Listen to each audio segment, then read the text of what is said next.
Lekoyone. Encote Kosiameke. Comment tu es Kosiameke? Eko la eko. Non, y a Ebola. Mais si t'es homme. Ami soukou le ni le ho. Étudiant. Le ho. Le ho étudiant. Fofo. Oh. Le konuya. Konuya. Manu nya o bon de cas na moulin. Pas foya. Nous sommes vraiment sorpérés la vie mais maintenant. Eh ben yo maman. Aïe, eh ya o mi. Mon nom est le cas. Il va falloir faire comme fille. Na bon. Donc on s'en a de terre na ha, ne ma de non. Voilà sim.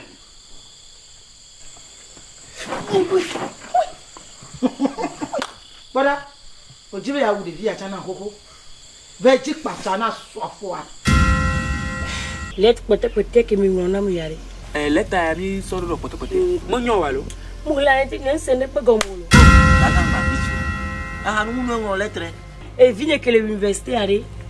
E le letre chamte de gomona mo. Bedade. Le poa, kopo ya muto nande. Obo roko nu isukulu, roko nu isuku koko, roko nu odoku yovo. Roko nu e ma nglonu.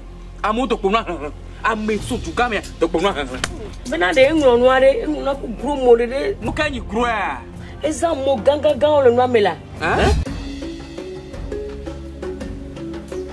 Kafi. Pinya ma o gba sugbon ya lo.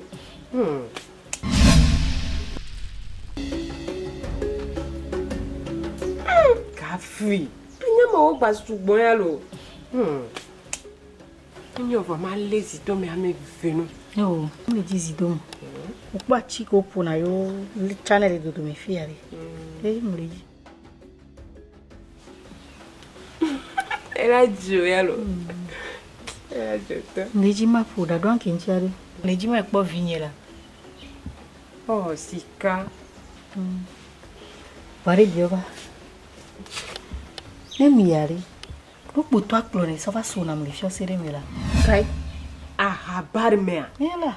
Oh, kuna mina kwa mechon. Yimju jisi kwa mechon. Oto na nywele be stronto yo divina. Non kela no be ba susi ho no va ho mena e ba va no po vio. Fifiare. Majo pro via ba jova disi bonifique mle atetea. Bena mo bena de. Fo tu va le poe a lo le poe.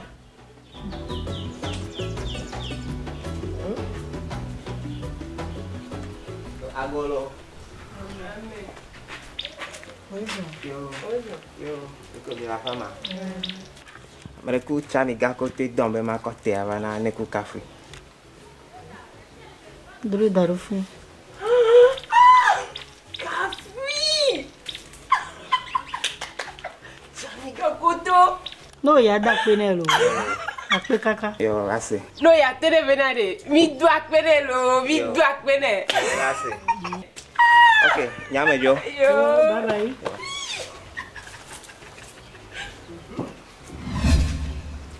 Et ali fiari ou lui voit. Yo da kwa to ya dia.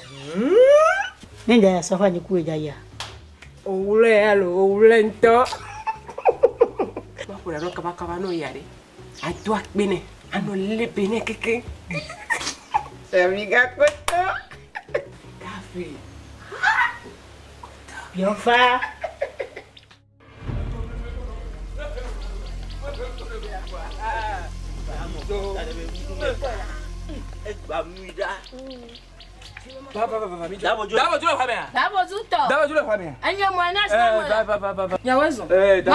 Oh, mi mon bo, le poa, ma son de fion. Roko du ba di, ku le ba su de o ma le fi me. Roko nu 10 000. Roko nu a. O fi fi anto ko jo le gbon yen. Oh, e gba mi alo. Ah, yan to mi yen. E gba ti gota re mo da. Ela no gota re mi. Agbe ya. Oh. Ami mi ave di po ndeku mi ji nam la. Enti po mva ro. Ba mi jo. Ela no gota re mi. Ela no desi gota re la. Enti po mva ro. Ke do ko nu ga wo se kafi wo le dim. Do ko nu. Ah. Makamoro. Enti to be ya wo ko.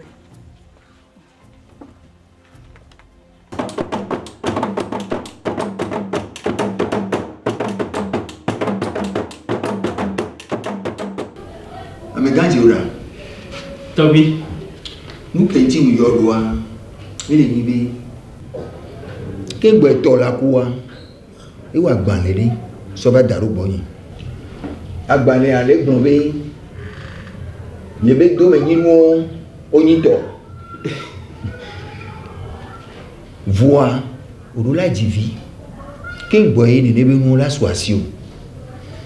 Orola divi. Voix les EPV comme anayomi. Ne PV va inom divi au bois. Et non banito. Non ola iro dioro. India abutame so yantilo.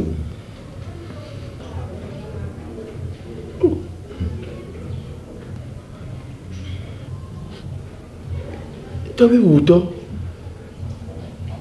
Ne ma se me nyodea.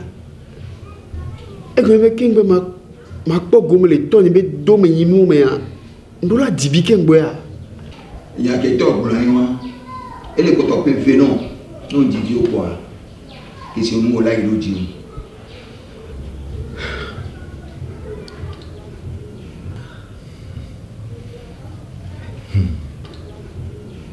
Eyo, ola te bio mon fa. Tawi buto ndakpe. Ma ve buta me sonti. Ve buta me so yanti. De ta kuti bo. Ma biomo.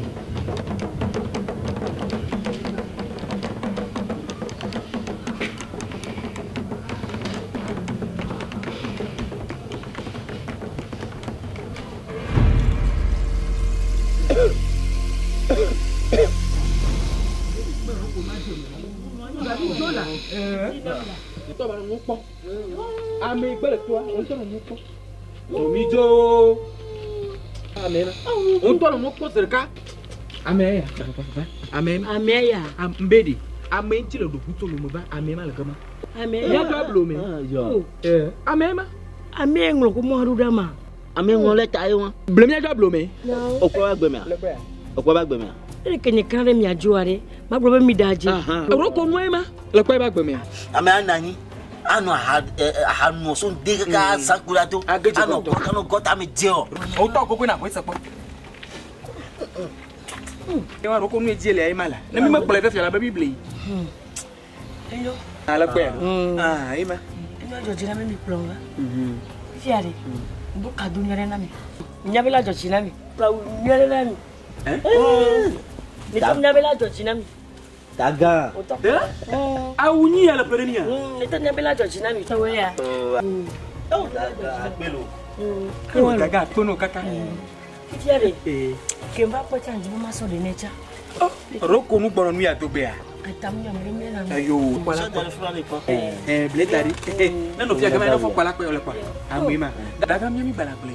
Ape ka kasi ami joko. Bijo. Ape na mi lo.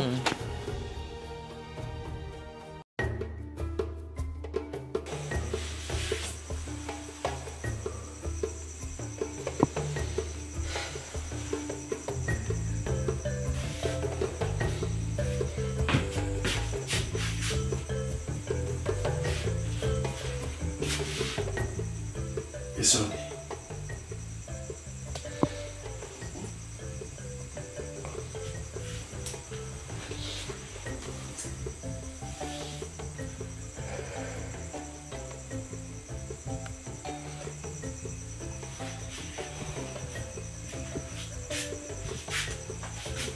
It's okay. Nkelejo.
Il y avait fier pour toi, tu as eu un mission.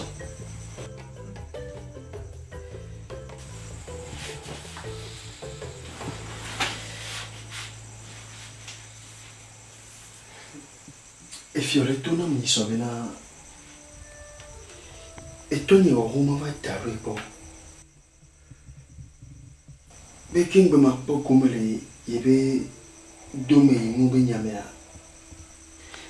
Mais au-delà de divin.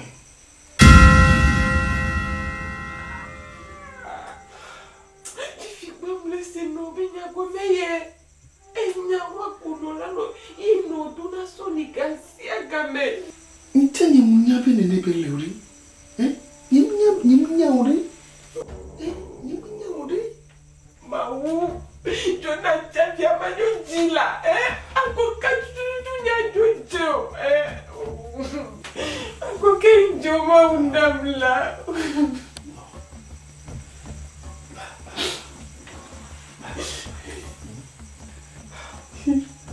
Punya, Evia, Mawinane. Ni gamay pe suwala na niya dyan. Osea. Amen. Mafami ka. Osea. Ojo amela mama. Osea.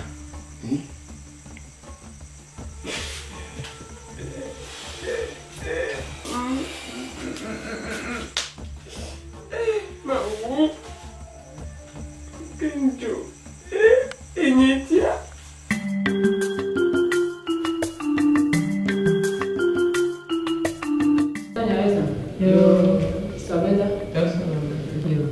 Jamaa hatuantia okay.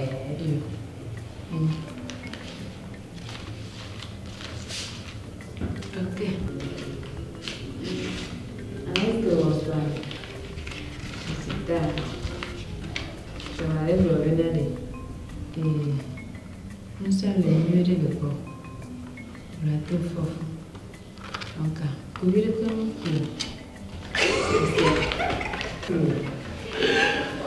Visitaba la miele. Che giù Gioma? Questo avere visitaba. Yeah. Et toi, questo avere visitaba le globe. Et avait un avion souvent les semaines. Avion souvent. Et on va me faire le tofu. Pour que me les deux, et n'avait même pas de vieux.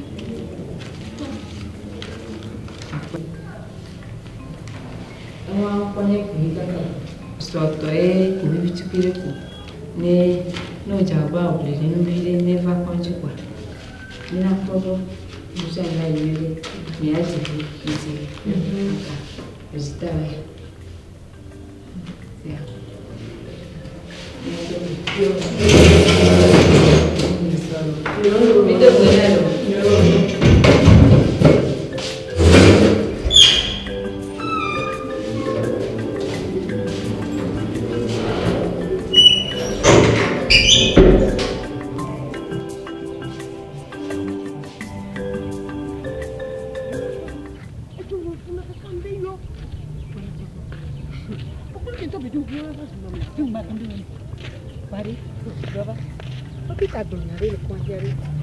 Itu benar.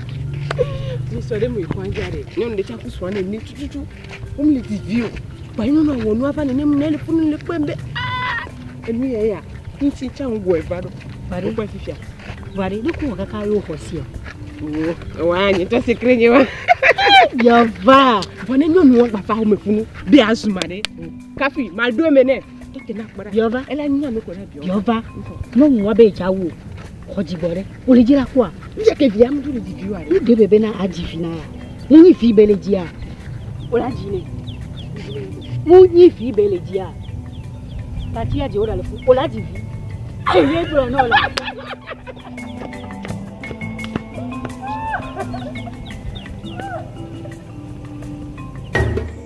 Beri beban kekiantori, buku lebasa, rude. Yoko ojala kulomiva kumikwa nyisen morehi ya kwa kune nema kuva. Miami gachi jomba fufu engbona. Faut là-bas, faut là-bas. Oh.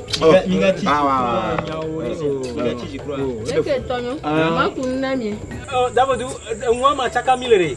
Mi chaka ba le ko le kwa milere yoga. Sama bananya. O nai fa. Toto kwa mi. Nai. D'abord, tu m'offres man la yo asia. D'abord, tu pe dun. Yema don pe mi on ba fufu ngbona kwa. Agbona e. Faut là-bas, écoute dia mi. Que d'abord tu na mi le mi le bon temps. Mo cha nya o mu nyu. Ni o ma. Donc mi on se choix. D'abord, tu allez vous là. Oh, roko melona we. Oh. Maka sema mi. Oh. Ya no estamos bu icharaga. Eka le ko le fún wọn. Oye o pana ko ga so be. Àwọn nu le fi ẹyin so. Enya we ma. O be àwọn boku a, o ba àwọn zoku. O plan lo soku e. Ablo ga mu vo ma la. Àwọn zoku. Ye don pa ke chi. Lele gboku ko no npon trama ma. Soko fi veyin lo. E ba be ya ba ru kala. Enya we ma. Mi nye jo ma jakanambi. Il n'a pas une tête intelligible. Il peut français on dit le champagne. Est-ce que OK. Roko. 1 2 Roko.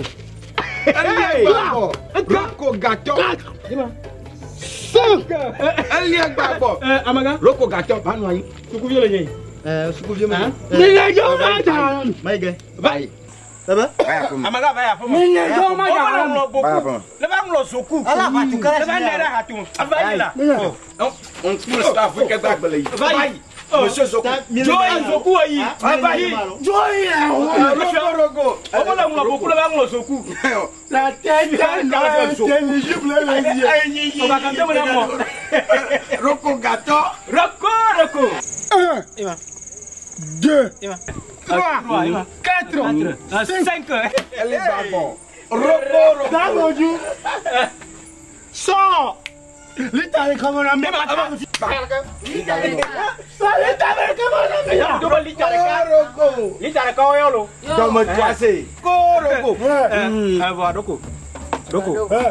Gama ya fika osua. Então, ganhei. On t'a pris la vie. Va pris la vie. Fika le po gaya sua roko. Koran kengo. Aga simba kuiko. So da Roko pleba chawo. So o to ti Dama joyi. ba ku ti gere. Roko. Baku na we. Kuna. Roko nyela. Fika gama so roko. 1 2 3 4 5. Ella. Roko. 1 Ella. 2 Ema.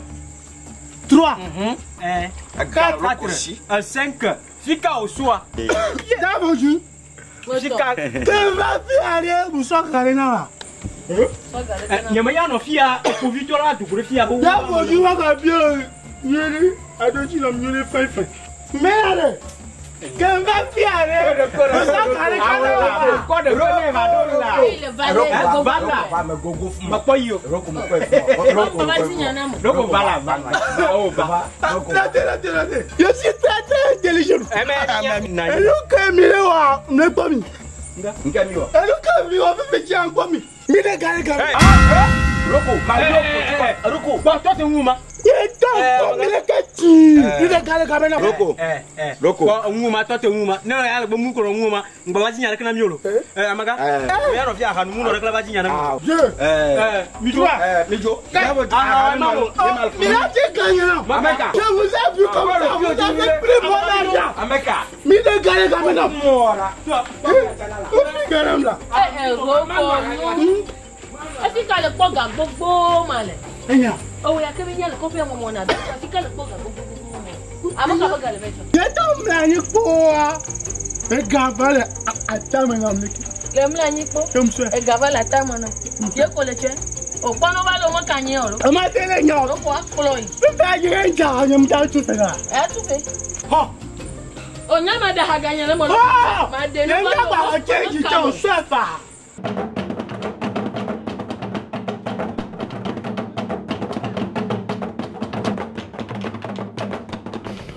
Jola.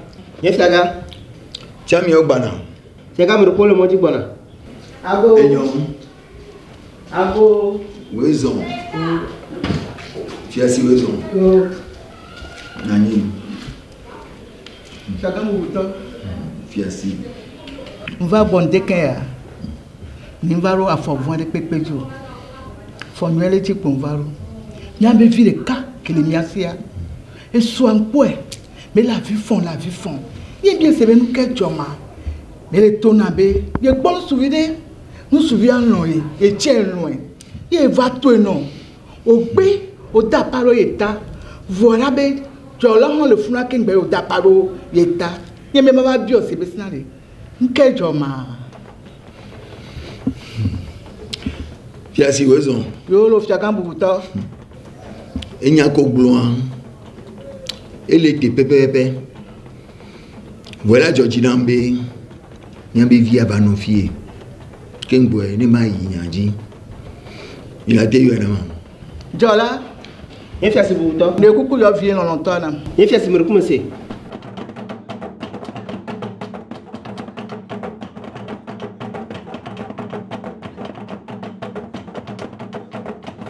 Il fait assez me recommencer. Yo.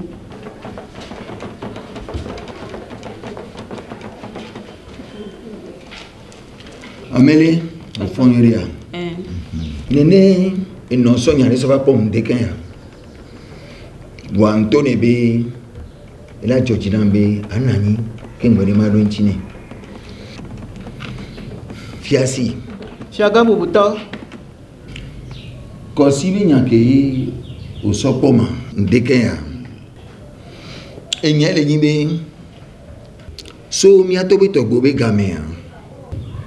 Eva bébé Kosia Togbeadi Eva Dofune Miabe Fiavi de cas Jogbe voit toi et son foi sort de nez Nene Benoît et pour vous Miabe Fiazipia et Podi Miabe Fiasame Miatogbeo au Kwebe Yoa au non ni yo ajiro boa ogbe e na be mi atogo profido otrozum ameda heo amepodio omuko eye epodi nko ni nyabe kota leke nyabe vi efiovi laba deni ne ba mi odo e ho tu yakewe Ogbona ncha unyai wa egbenyi janyi kengwe. Oh. Inyam vivi ode. E was be witri ve ala nyen gba le po witri. Do menino. Do menino, do. Do jibe ato na be ofofua. Mi le pa ba wa. America pe to ngam le jinam. America ngam le jinam. De dia. E bye bye. Misia. Oh. Go. Srabi muleve. Chake ko srabi kudo ye be se bire. Anyima ko jo gbulu mari. E na ba fo be agbele. O won just go pa. Maka itomo. Manyanwu. Ma polonwo. Nanu je tugbe. Enye kwela. Amere kamale. Mo so agbeleri. Mo pote mi yo ma so no. Nyawa, ete ganya. Aboju. Bana wezo. Yo. O pa gbeli nyo ya. Okejo. Onya de. E fo gbele. Il a idoami. Il avait laissé le fou. Belazon à maman. A tout copier. Là va dormir avec fiancé.